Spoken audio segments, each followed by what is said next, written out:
पहले बात करते हैं गुजरात चुनाव की। गुजरात में आज दूसरे और अंतिम चरण का मतदान शुरू हो रहा है। आज मतदान करने वाले महत्वपूर्ण क्षेत्रों में अहमदाबाद और गांधीनगर शामिल हैं। उत्तर और मध्य गुजरात के 14 जिलों के कुल 93 विधानसभा क्षेत्रों में मतदान आज होगा। 8 बज चुके हैं और आपको बता दें कि अभी मतदान शुरू हो गया है। वहीं गुजरात विधानसभा सीटों पर त्रिकोणीय मुकाबला हो रहा है, जहां सत्ता में काबिज बीजेपी, आम आदमी पार्टी और कांग्रेस के बीच एक त्रिकोणीय मुकाबला देखने को मिल रहा है। इस दौरान गुजरात विधानसभा चुनाव का रिजल्ट 8 दिसंबर को देखने को मिलेगा। वहीं आज होने वाले मतदान में से कुछ सीटें जो कि गुजरात की राजनीति में महत्वपूर्ण योगदान देती हैं, इनमें घाट लोडिया सीट, जहां से वर्तमान मुख्यमंत्री भूपेंद्र पटेल चुनाव लड़ रहे हैं, विरमगांव सीट, जहां से बीजेपी ने पाटीदार नेता हार्दिक पटेल को मैदान में उतारा है, वहीं गांधीनगर दक्षिण से अल्पेश ठाकोर बीजेपी उम्मीदवार के रूप में चुनाव लड़ रहे हैं और वडगांव विधानसभा क्षेत्र के मौजूदा विधायक जिग्नेश मेवानी कांग्रेस के टिकट पर चुनाव लड़ रहे हैं।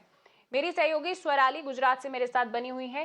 स्वराली, तो 8 बज चुके हैं, वोटिंग शुरू हो गई है, कितना उत्साह अभी देखने को मिल रहा है? हालांकि अभी जस्ट सुबह का ही वक्त है, जिसमें देखा जाए वोटर बहुत कम पहुंचते हैं सुबह सुबह के वक्त में। अभी क्या हालात है वहां पर?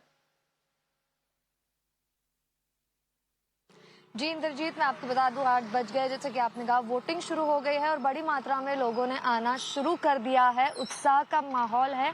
हम गुजरात इलेक्शन के दूसरे चरण में हैं और जैसे कि आपने कहा 14 जिलों में 93 सीट्स और 883 कंटेस्टेंट्स है। त्रिकोणीय मुकाबला है इस बार। भाजपा, कांग्रेस और आम आदमी पार्टी के बीच में जो गढ़ माना जाता है भाजपा का, जो गुजरात है 27 साल से इधर भाजपा का राज रहा है, लेकिन इस बार आम आदमी पार्टी ने भी अपनी जगह बनाने की कहीं ना कहीं कोशिश की है। अगर हम इस बार का चुनावी प्रचार देखते हैं तो कई मुद्दे उठे और हाल ही में जो मोरबी का बड़ा हादसा हुआ जिसमें 150 से भी ज्यादा लोगों की जान गई, इसका भी मुद्दा उठा। अगर हम गुजरात की बात करें तो अनएम्प्लॉयमेंट और इन्फ्लेशन, ये सारी जो है बड़ी इश्यूज है यहाँ के और इस पे भी हर एक पार्टी ने अपनी तरफ से लोगों से बात की। बीजेपी को अगर हम देखें तो उन्होंने लोगों से ये कहा कि 27 साल से हमारा राज रहा है, गुजरात डेवलपमेंट मॉडल की बात चली। सारी जो स्कीम्स है, चाहे उज्ज्वला योजना हो, पानी पहुंचाना हो खेतों तक, क्योंकि पानी का भी एक बड़ा इशू है। सूखा प्रदेश है गुजरात को अगर हम देखें, ट्रेड कम्युनिटी का ये प्रदेश है और इसी की वजह से भाजपा ने जो राज्य के इन मुद्दों पे बात की। और सेंटर की अगर हम बात करें तो यूनिफॉर्म सिविल कोड की भी बात चली, नेशनल सिक्योरिटी की बात चली। भाजपा ने कांग्रेस पे ये एलिगेशंस भी लगाए कि टेररिज्म जो है उनके राज्य में ज्यादा था और उन्होंने उस पे काम किया। अगर हम आम आदमी पार्टी की स्ट्रैटेजीज की बात करें तो उन्होंने एजुकेशन और हेल्थ पे बात की, क्योंकि वो ऐसा कहते हैं कि पेपर लीक ये गुजरात का सबसे बड़ा मसला है और दिल्ली पंजाब में जहां पे उनका राज है उधर पेपर लीक एक भी नहीं हुआ है। फ्री इलेक्ट्रिसिटी का भी प्रॉमिस हुआ, गारंटी कार्ड की बात चली और कहीं ना कहीं लोगों के दिलों में उन्होंने जगह जरूर बनाई है। गुजरात की जनता जो कि भाजपा के लिए वोट करती आ रही है, उन्होंने ये सोचना शुरू किया है कि नई पार्टी को भी कहीं ना कहीं मौका देना जरूरी है। और अगर हम कांग्रेस को देखें तो कहीं ना कहीं उनका चुनावी प्रचार कम रह गया। राहुल गांधी सिर्फ राजकोट और सूरत में आए और ये भी अपेक्षा थी लोगों की कि भारत जोड़ो यात्रा जो है गुजरात से गुजरे, लेकिन वैसा कहीं ना कहीं नहीं हो पाया। मल्लिकार्जुन खड़गे भी यहाँ पे आए, 2-4 उनकी सभाएं हुई, लेकिन जितना होना चाहिए था उतना प्रचार कांग्रेस का हो नहीं पाया। जी बिल्कुल।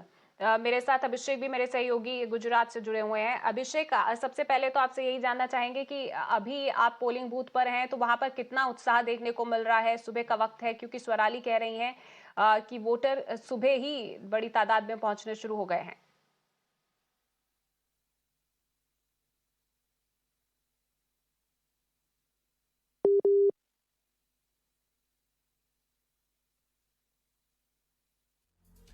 हम अभिषेक से संपर्क करने की कोशिश करेंगे। इस बीच आपको बता दें कि आज फाइनल राउंड ऑफ पोल्स है गुजरात में। दूसरे और अंतिम चरण का मतदान है, शुरू हो चुका है मतदान।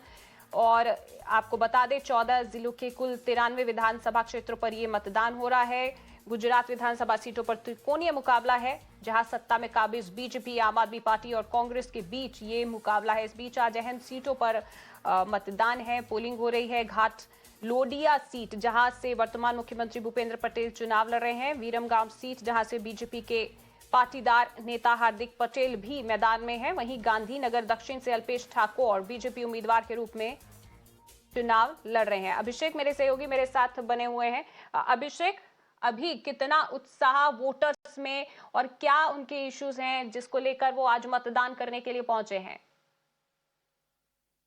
देखिए 8 बजे से अभी वोटिंग चालू हो गई है दूसरे चरण की। 833 प्रत्याशी और 93 सीट्स पर ये चुनाव दूसरे चरण का हो रहा है। तकरीबन 14 जिलों में ये सीटें हैं और जिस तरीके से पहले चरण में एक स्लो वोटिंग देखी गई, उसके बाद वोटिंग परसेंटेज भी कम रहा, तो इसके चलते सभी तीनों पार्टी का है, आम आदमी पार्टी या कांग्रेस या बीजेपी, सभी लोगों ने अपील की है कि वोटर्स घर के बाहर भारी तादाद में आए और जमकर वोटिंग करें। और जाहिर तौर पर मुद्दे तो काफी है। अगर गुजरात की बात करें तो पानी की समस्या एक बड़ा मुद्दा रहा है, डेवलपमेंट एक बड़ा मुद्दा रहा है, पाटीदार एजिटेशन जो रहा वो भी कहीं ना कहीं जो ग्राउंड पे अभी नहीं दिख रहा है, लेकिन एक मुद्दा जरूर रहा है। और कास्ट बेस्ड पॉलिटिक्स भी अपनी रोल प्ले करती है। तमाम ऐसी सीटें हैं जहां पर कास्ट इक्वेशन की वजह से चीजें पलटी है और उसी हिसाब से प्रत्याशी भी दिए गए हैं।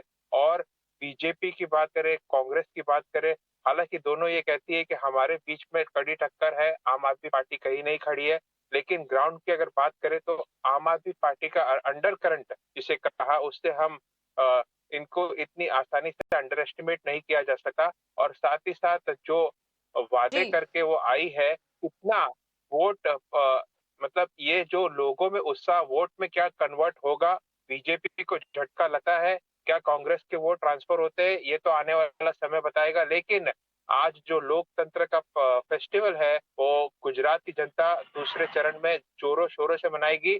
8 बजे से लेकर 5:30 बजे जी। तक वोटिंग होनी है और वोटिंग शुरू हो गई है।